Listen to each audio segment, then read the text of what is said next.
guys, it's Jefford again from Rubik's Academy. Alright, so today we're going to go through a very, very important tool for all investors. It's a very, it's what I call one of the close inverted commas, a shortcut indicator. It's an indicator that compiles a lot of other indicators together. So if you are strapped for time and you don't want to spend too much time looking at the financials of a company, this is the indicator that you can use.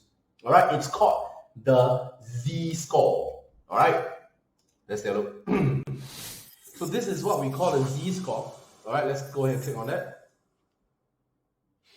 So it says here a Z-score is a numerical measurement in statistics of a values relationship to the mean average of a group of values. Okay, it basically means a value measured against other values, and it's all average. Okay.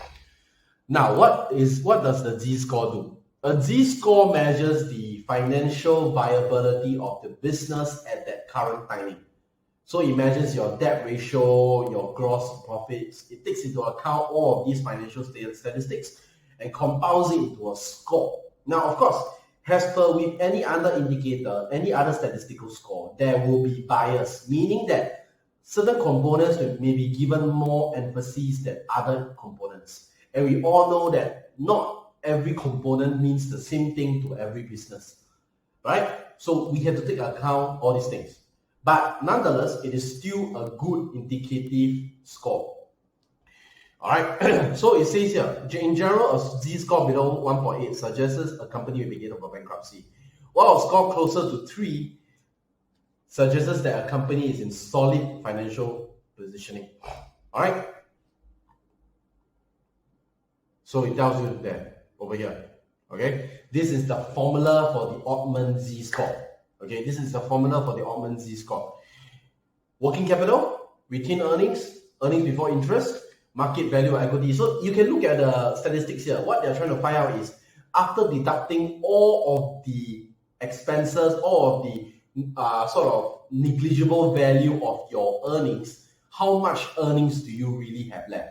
How healthy is the business? How much liquidity does the business have to continue its expansion, to sustain its operations, and to just continue working as a company?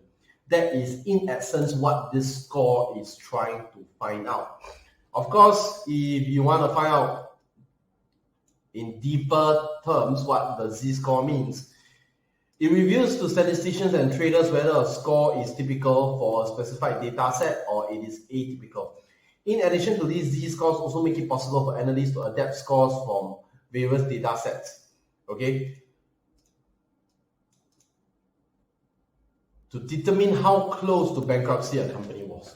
The Ottman Z-score. A Z-score is a calculation method. The Ottman Z-score is the calculation method applied to a company's financials.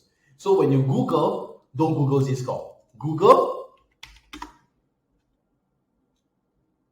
Ottman Z-score. All right, Ottman. There you are.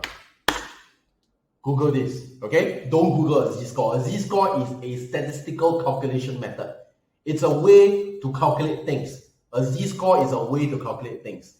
The Ottman Z-score is applying that way on corporate finance, okay? So look at the Z-score. So for example, if you want to find out the Ottman Z-score for, let's say, Starbucks,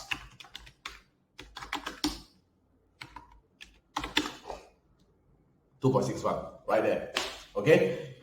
You just Google, it's gonna come out. So 2.61 is pretty close to 3, which means Starbucks is in pretty good, at least in terms of working capital and net earnings, it's in pretty good shape, okay? So that's it for me today. I hope that through this video, you understood and acquired another very interesting indicator, statistical indicator, for you to analyze your stocks. All right, thank you very much. My name is Jefford Lim. Once again, I am from Rubik's Academy. I look forward to seeing you guys in the next video. Okay, thank you.